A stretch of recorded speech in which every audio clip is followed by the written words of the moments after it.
I have decided to. Hi, everybody, it's Lori Webb, and in this section, I am going to introduce yet a new uh, thing, a new section known as, aspects or perspectives in entrepreneurship. This is going to be where I gather media from across the internet and show examples or show things that I think gives an insight into the thinking of entrepreneurs. This one is going to be a TED Talk from Cardiff, from TEDx Cardiff, and it is Mark Leruste, and it is his talk on what they don't tell you about entrepreneurship. Very funny, very, very truthful, and very insightful. So enjoy Mark and his presentation. Talk to you later.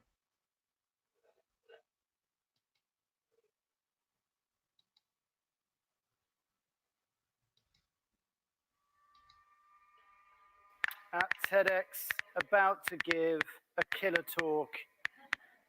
If only they could see me now. Next stop, Oprah. Hashtag living the dream. Hashtag winning. Hashtag crushing it. Oh, how could I forget?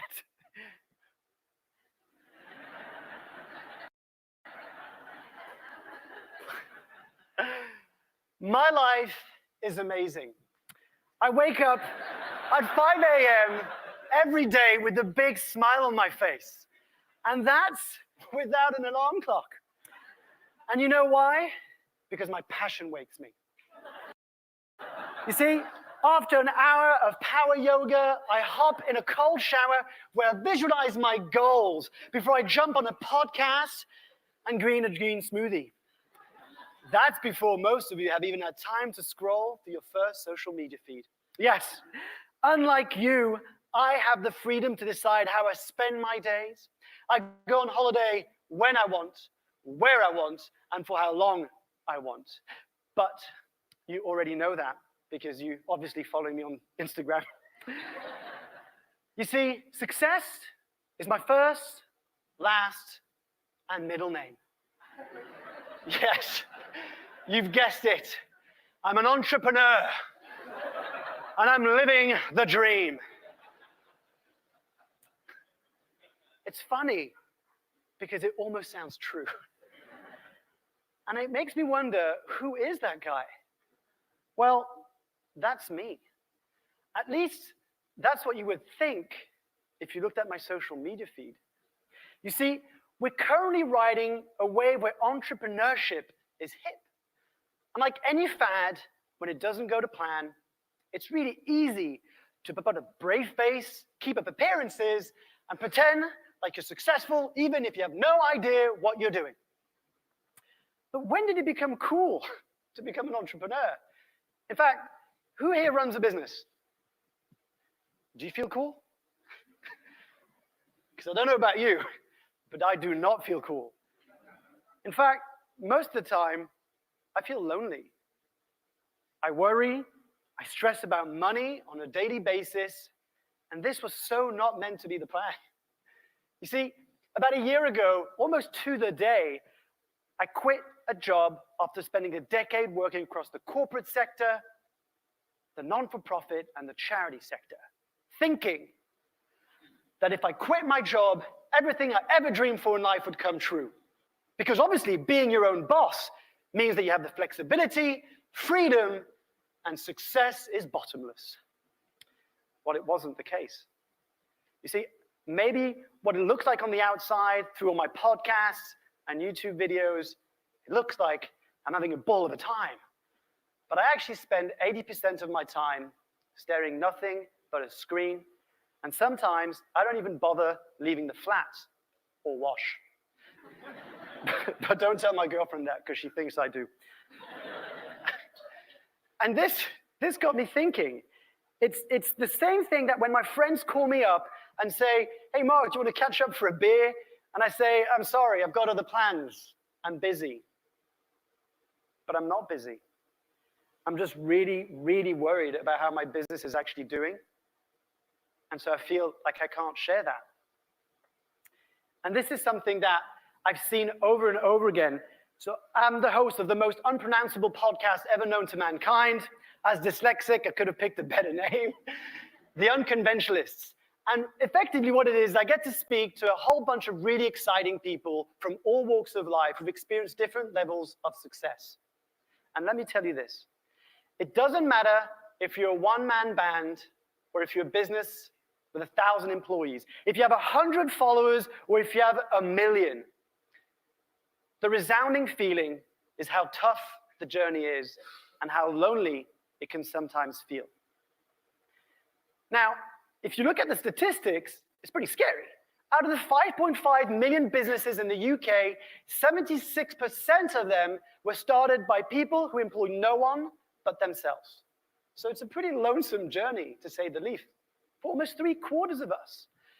And yet we feel like we can't open up and talk about it because we've made up that tears don't sell. And so we live with this dirty little secret, except this secret is something that everyone who's ever started a business knows oh too well.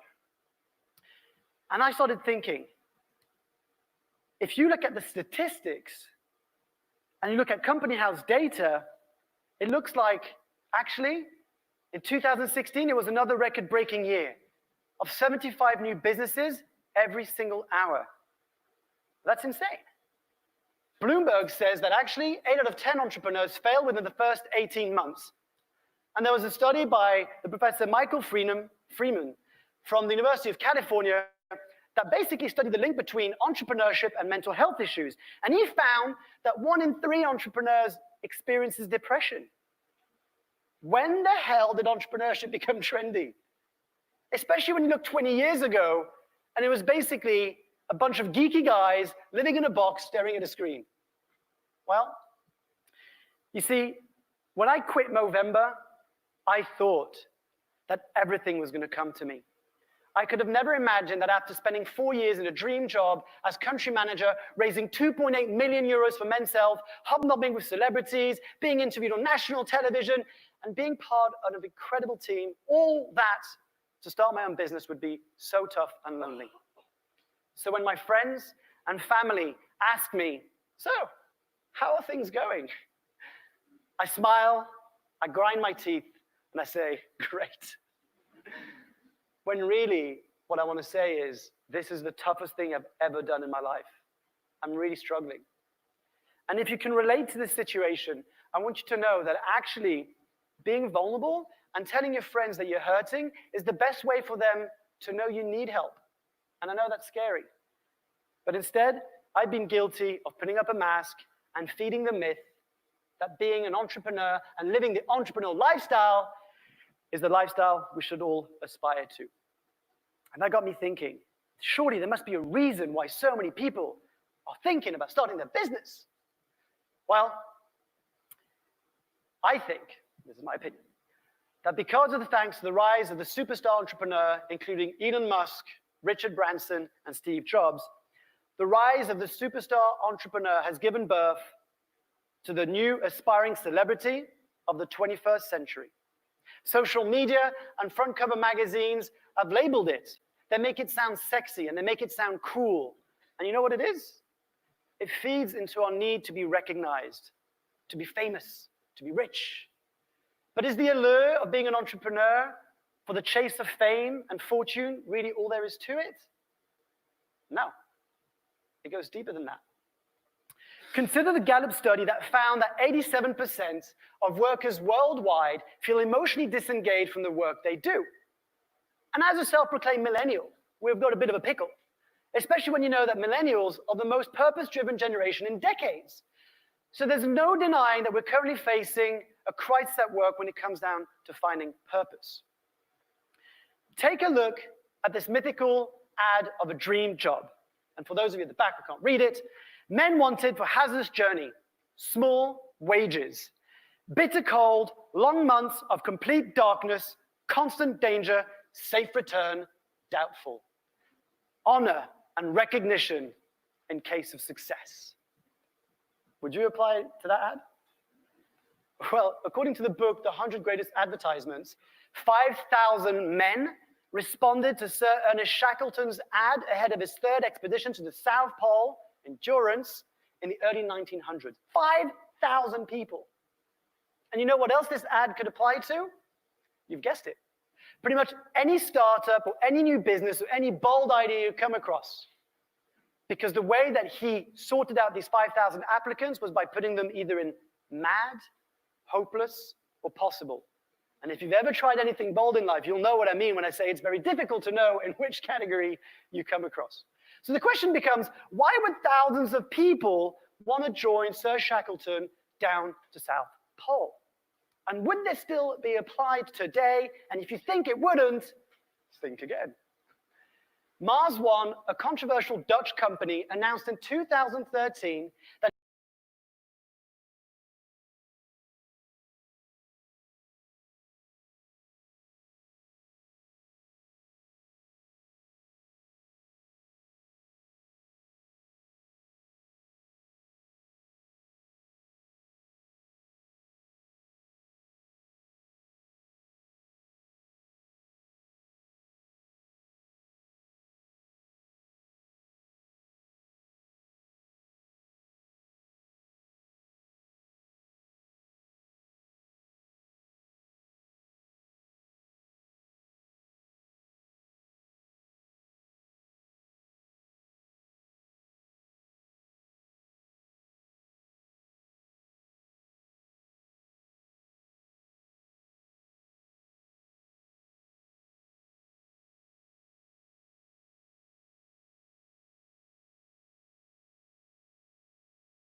see myself. There we go. Oh my goodness, this is going to be a nightmare to cut because I'm all over the place on the screen. This is what you should not do, people. Anyway, I am going to be logging out of this room because this was to share this example. And in the next segment, we'll talk about it a little bit more. So, see you.